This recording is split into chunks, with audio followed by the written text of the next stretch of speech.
Hello and welcome guys. This is tutorial for competitive matches for people who are still struggling a bit in competitives or trying to get Diamond 1 rank. I prepared a list of 4 most commonly made mistakes by people playing competitive. So if you're already Diamond 1 or you think you're perfect, your skill is perfect, then probably you won't find anything useful in this video. But if, as I said, if you are still struggling to get your Diamond 1 on competitive, then maybe you will find something useful here.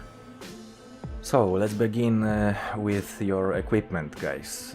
I saw many people running on competitive games with armors and ammo carriers, and I know they are used to it playing versus mode or cooperative, but you must change your thinking, guys, when you're playing competitive. Here you must be as fast as possible, because especially at the beginning of the round there is well, let's call it grenade barrage on objective, mostly on B objective, because everyone is rushing it.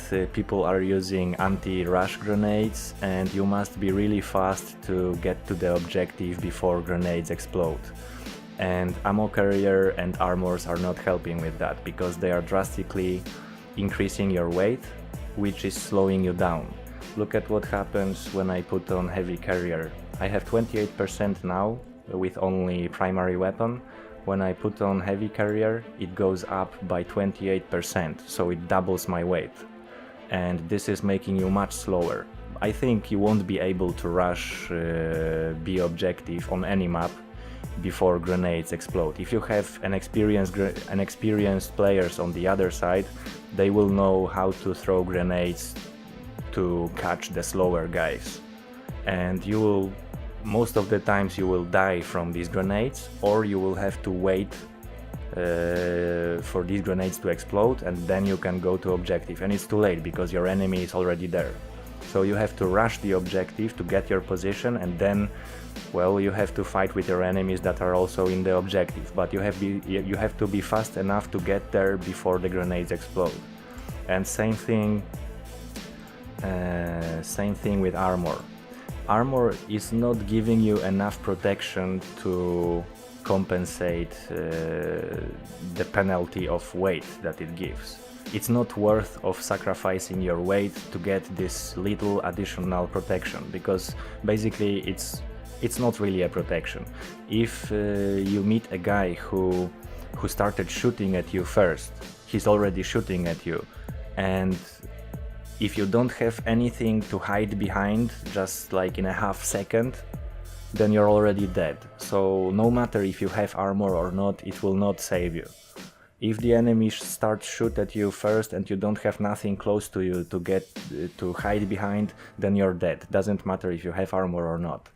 And look at what happens with weight. 28%, I put on heavy armor, 58. It gives me 30% more to my weight, so more than double. And this makes you really very slow, guys. So don't use armor and don't use ammo carriers. Ammo carriers give you light ammo carrier gives you 1 more magazine, and heavy ammo carrier gives you 2 magazines for your primary weapon, plus additional slots for grenades. But you don't need that much ammunition, guys. As I said, you will shoot most of the time in short bursts or single fire, so you don't need that much ammunition. Maybe in my situation I have like 500 hours in competitive, something like that, and I run out of ammunition maybe 2 times, maybe 3. That tops, I think. Most of the times the round will finish before you run out of ammunition, or you will die before you run out of ammunition. There are 2 options. You will die faster, or the round will finish faster. Running out of ammunition is it's a rare situation, you know, really rare. You don't spray full auto through walls in competitive matches. Sometimes you do, of course, but not. It is not common, you know. I forgot the word. let's say it's not commonly used. Okay, that's better. Most of the times you will just shoot single fire and short burst.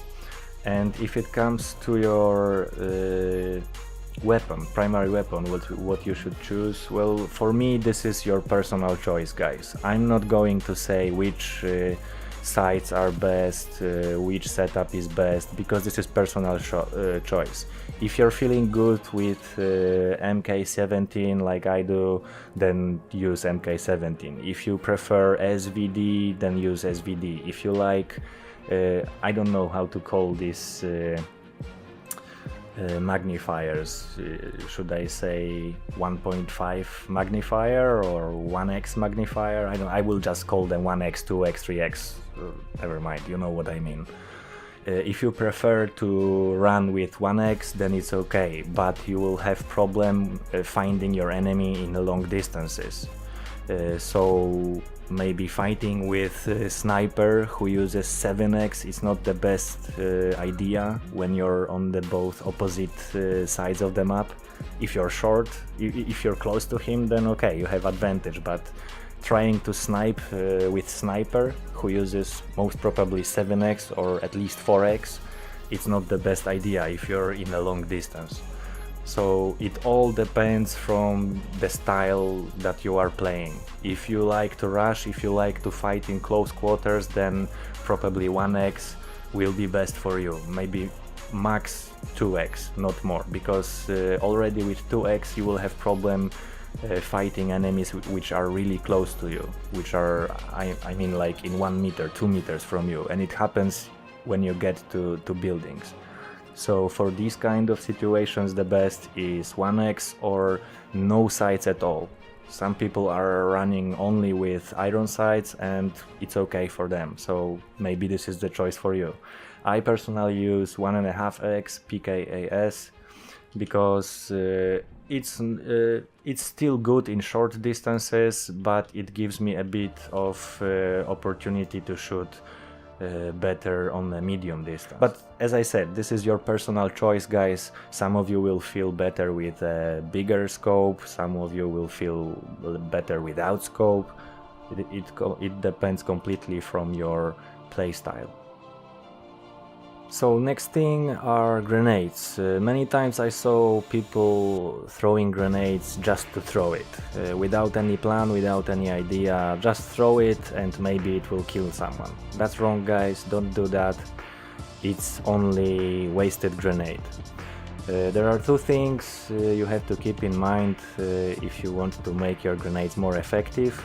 First of all, well, I think it's best to throw grenades from the biggest possible distance, because there are two advantages that you get by doing it. First of all, your enemy doesn't expect, he doesn't hear you pulling out the grenade and pulling out the pin. So he doesn't expect this grenade. Because I missed it, or doesn't matter. He doesn't expect this grenade because he can't hear you pulling it out. And the other thing is that if you throw this grenade from a big distance, then you don't have to cook it so long, so you don't have to hold it in your hand so long. You can just throw it fast and pull your gun out again. And every second that you spend with grenade in your hand, it's a second that you are unable to hit back. So if someone attacks you from these doors or these doors and you are holding grenade here, then you are dead, because you can't shoot back if they appear in there. So it's best to throw grenade from the biggest distance, once because the enemy can't hear it, and secondly because you don't hold this grenade in your hands very long. You just hold it for a second and throw it, and it's done. And you can pull your gun out and you're ready to fight. And if you want to, let's say that my grenade will be knife, because I run out of grenades. If you pull grenade out here, first of all, your enemy, which can be behind this wall here, waiting for you. First of all, he can hear you pulling out the grenade, and if he's experienced player, he will just attack you in this moment, because he knows you can't shoot back, because you're holding grenade in your hand, so he will attack you. And the second moment is when you are pulling out the pin. That's the second moment that he can attack you again. Or so yeah, you get the idea, guys, you know. The closer you get to your enemy, the more things he will hear from you. If you are changing weapon, if you are reloading, if you are crouching, if you are proning, he will hear everything. So it's best to keep your distance, and when you get close to your enemy, then just stay on your weapon and, you know, be ready for close quarter fight. So yeah, if you're throwing grenades, do it from the biggest possible distance, and always cook these grenades, guys, because uncooked grenade is useless, because the enemy then has enough time to run away, or if he's lucky, he can spot these grenades really fast and throw it back on you. It's possible to throw back grenades in this game, so keep this in mind. If you don't cook grenade, you give your enemy time to pick it up and throw it back at you, or at least run away from it. So yeah, always cook grenades. Next thing is defending objectives, or well, playing for time, actually, because here how it is, guys. Many times I saw people who, for example, are in my position now attacking C, for example. It's all just to illustrate the situations, guys. Nothing special in this map, nothing special in this place, just to illustrate it. For example, someone is attacking C and he's around this area where I am now, and the enemies are starting to take A, so Alpha.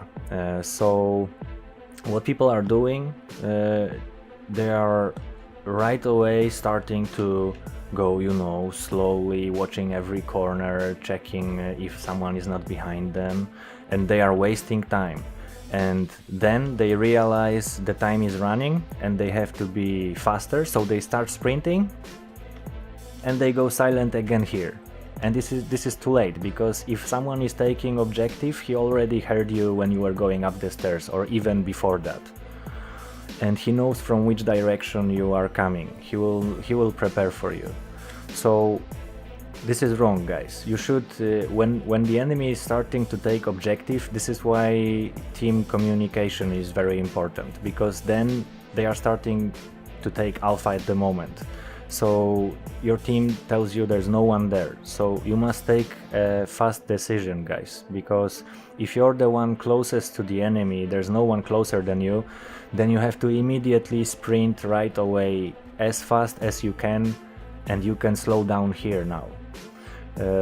I know that he could already hear me, but he doesn't know I'm going up the stairs. He doesn't know if I went this stairs, or maybe I went straight forward to the doors on the left side. So the faster you take decision to go back to defend objective, and the faster you make decision to sprint right away, just go straight to the objective, the more time you will have to sneak up on your enemy on the objective. Because if you're wasting time there trying to, you know, silently move, then you have less time to sneak up to the objective itself. You have to sprint far from the objective to save the time, and then you can go silent when you are close to objective, because here you have 100% that there's an enemy. You're not sure what about what's happening over there, but you have to risk it, guys. You must sprint as fast as you can close to the objective, and then you can go silent and you can sneak up on the objective. And as soon as you get to objective, as soon as you start stalemating it, you have all the time that you need, you know, to slowly check every corner, but you are already holding the objective. Now you can do whatever you want, just stay in the objective. You can throw grenades somewhere, you can check every corner slowly. You don't have to rush now. But if you move slowly at the beginning, then you will have to rush at the objective. and that's more dangerous for you than sprinting before that. So keep that in mind. Okay, so last advice for you guys is probably the most important one, and it's about the noise and chaos. This is the best moment for you to act. Like when there's a lot of shots around you, when there's a lot of grenades exploding, everyone is deaf, there's chaotic situation here. People are unable to separate friendly shots from enemy shots. So this is the best moment for you to act, and this is why sometimes you use grenades also.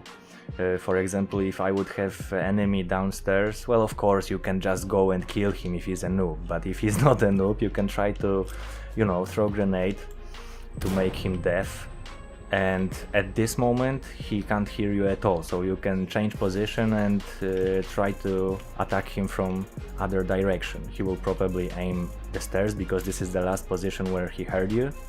So if you attack him from this position, maybe you will surprise him.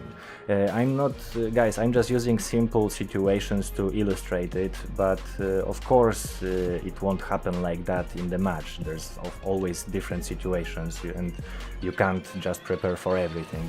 I just want to illustrate it, so you know, stay calm, please. So I saw many people when there were grenades exploding next to them or fires have been shot close to them. They are going down in the corner and trying to wait out the chaotic situation, trying to wait out the noise. And when it's silent again, then they are trying to make a move. And this is wrong, guys, because if it goes silent, that means you're the last one on the objective, probably. Or everyone killed the enemies, so there's nothing left for you. The best moment to act is when there is chaos around you, when there are shots fired, when grenades are exploding, because this is the moment where your enemies can't, you know, they don't know if these steps that they hear everywhere, if these steps are yours or their friend, their teammate. And they can't hear you running, they can't hear you shooting, because probably they are deaf from explosions. So this is the best moment for you to attack.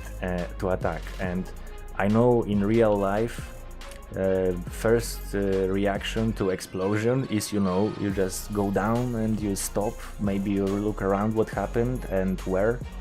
And that's how people are doing here in game. If something is exploding around them, this is natural reaction, guys. They are going down and they are trying to, you know, they are going into panic mode. They are trying to check what is happening, what exploded, where did he fire from. And the guy who is making the noise, he's probably using it to flank you at the moment. So you are waiting here trying to, you know, understand what's happening, and he's probably flanking you already, and as soon as you move, he will just kill you from the back. So try to act when there's a chaos around you, try to act when there's a lot of noise, and go silent when nothing is happening around. How many of you are still here, if you were able to listen to the end? But anyway, thank you for listening, guys. Let me know what you think. And just keep in mind that these are just advices for you, that I'm not saying it will always happen like that, like I showed you on the video or like I said in the video, but these are just rules which you should have in mind and try to apply them as many times as possible. These are ideas that I had to figure out when I was learning to play this game. You know, I died, so I was trying to figure out what did I do wrong, how do I fix it. So these are things which I come to, trying to figure out my mistakes. And yeah, I just recorded this video for people who, you know, maybe some of you want to play higher ranked matches faster, and you can learn it yourself. It will take some time, or you can learn it from this video and keep this in mind a bit faster and try to apply it when it's possible. So Dobra, yeah, gramy. let me know what you think, guys, in comments, leave a like, Czekaj, kurwa. and hope to see you again. Bye. Dziękuję.